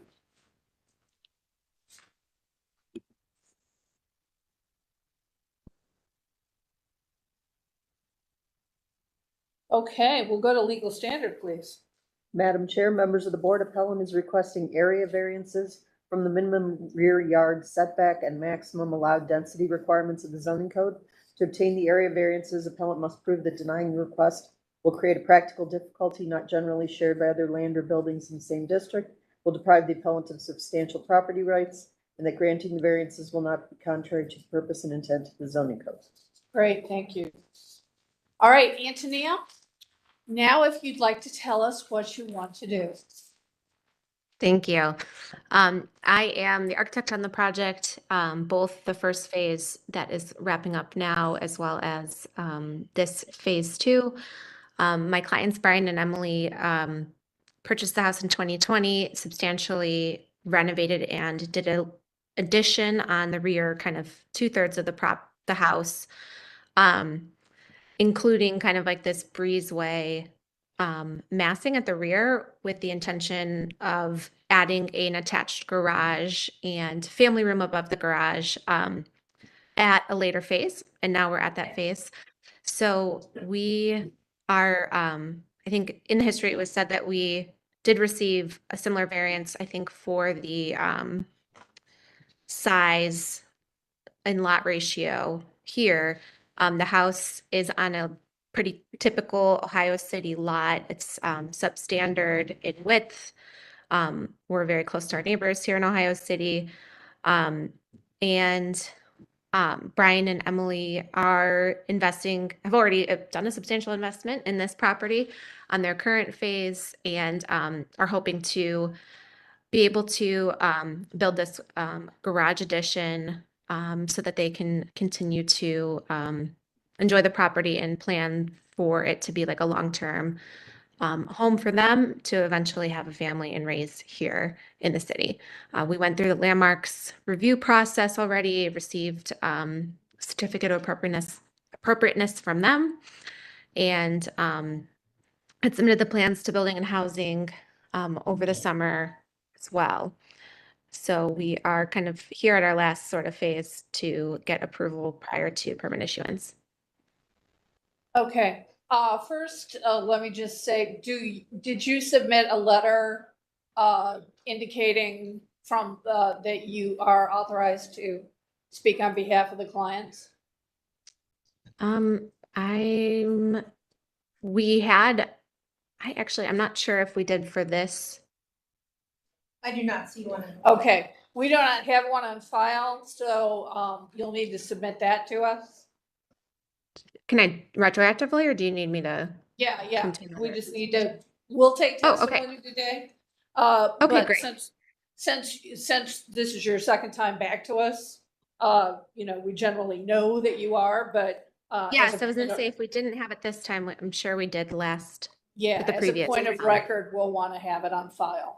Okay? That's perfect. I So can do that just needs to be a notarized letter authorizing you to act on their behalf.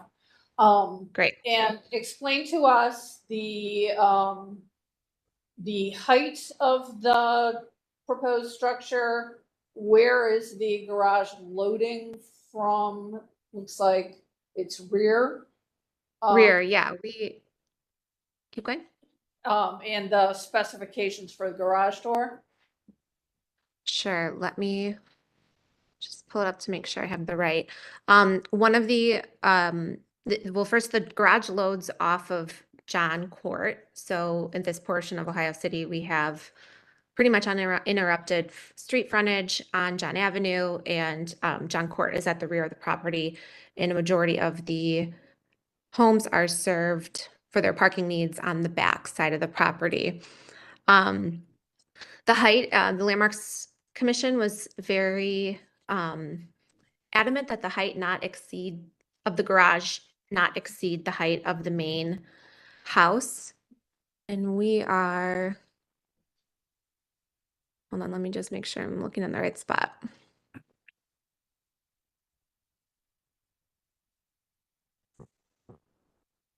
We are at 30 feet, 3.5 inches, which is in alignment again with the addition of the front portion of the house. And the garage door specification is a 192-foot door in a bronze finish to match like the window and door finish on the rest of the house. And it's a solid, yes, solid door. So it matches your window package? Correct, in finish.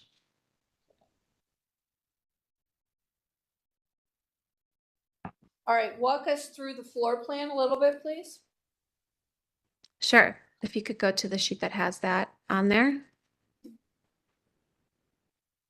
So when you're looking at Plan North, you can see on the first floor plan, you can see the connection to that existing breezeway, massing.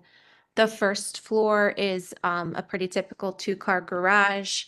You enter the garage, and the interior staircase to the second floor is fire separated in part of the interior space, meaning to the breezeway. So it's all internally connected. There's no external access to this family room space.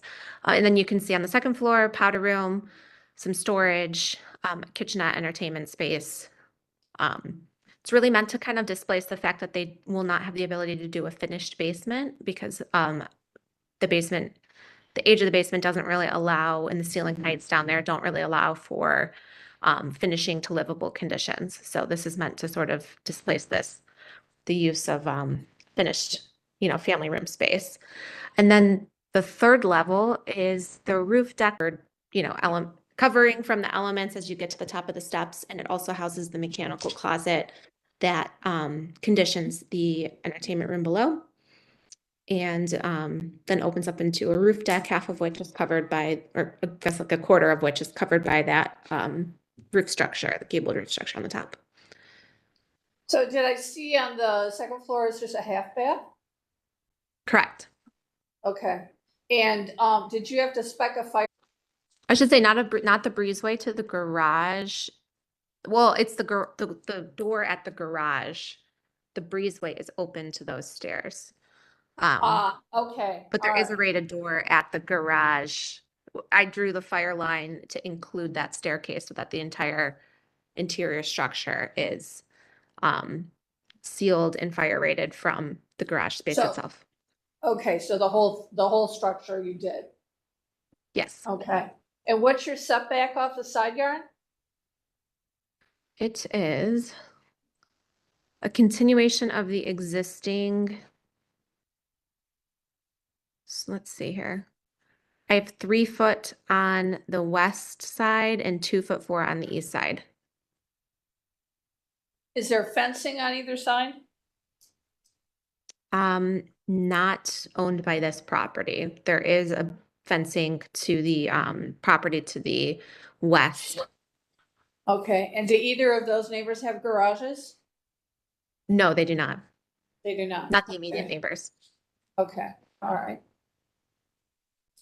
Okay, city planning, you want to weigh in? Yeah, Maurice Williams, City Planning, not much to say on this. It was already reviewed and approved by the full Landmarks Commission, so we would recommend approval. Okay, great. Any questions or comments from the board? Sounds like all those, any questions have been satisfied, so, Ms. Roca, you're sitting in the dark there. No, you're not. Would you like to? Depends on where I move, whether I'm in the dark. or Yeah, in the light. exactly. Would you like to craft the motion on this one? Sure. So I move that we approve calendar number 23-201 based on the testimony that we've heard today, that appellant plans to build a 2-car garage with a 2nd-story family room. And I move that we approve the setback variances as stated in the agenda. Okay. Could I have a second, Brown, I please? Second. Thank you, Ms. Brown. And then as noted, we'll just need that letter submitted as we discussed, Antonia. Sounds good. So, all right, so we're gonna call the vote now. Ms. Wilson, Yes. Ms. Holzer, Yes. Ms. Brown, Yes. Ms. Roca, Yes. Ms. B. Yes. Calendar number 23-201 is granted. It'll be ratified next Monday if we have that letter. If not, we will hold it pending the letter. And once we receive it, we'll ratify it the following Monday and send you that. Sounds great. Thank you so much. Great, good luck with the project. Okay, that brings us to old business. I see we still have a tilde after number 1, so what's going on with that? We did receive clarification on the I think they're called planters. No, they're the planters that the appellant was installing Which are on screen. around. Oh, thank you. Yeah, I think really the scale isn't shown. It is going to block off the apron that they have there so that nobody can access and park there. Okay. And then they will have another one at the corner. So you can see there that what the planters will look like. Okay. And then the screening, the sheets that they'll put on the fence, it's there. I did send another page with with a better description of the material. Yeah, I remember seeing that. Okay. The board is satisfied with that. Okay. Ratified today. And striping and the bumpers, the tire bumpers. Those are the other 2 things I Yes, emailed. I'll make Yeah. sure that that's in the. Yeah, those are the, we had 2 things and the council had 2 things, so Got it. that should cover everything. Okay, so with all that being said then, number 1, without objection, board? No objection. Objection. Without objection. Thank you. And then we have number 3 and number 4. Oh, I apologize for that asterisk there. That is not needed. Okay, so ignore the asterisk. Yeah. Okay. We have a floating asterisk. Okay, so without objection, board? Without objection. No objection. Thank you. All right, anything else, Ms. Kukla? And that's it. All right, so, December 11th went out, right? Yes. Okay. So next meeting is December 11th. We're coming up on the holidays, so I'm just wanting to touch base with everyone. Is everyone gonna be present on December 11th? I will. Yes. Yes, okay. And does anyone, know at this point if you have any recusals? Oh, I didn't read it, sorry. I haven't seen anything yet. Okay, all right. Just be sure to, I'll send it again. yeah, Liz will send it out again, so. All right, great. While we're discussing scheduling, December 25th, what is the plan for that day? I believe we do not have a quorum, so we will not be having a hearing that week. Okay, thank you. Okay. All right, anything else? Otherwise, I'm moving to adjourn. All right, we are adjourned. Thanks, everyone. Thanks, everyone. Thank you. Hey, everyone. For everyone being online, I think it went really well. Thanks for rolling with it, and good job on the motions and the reading and the oath and everything. So,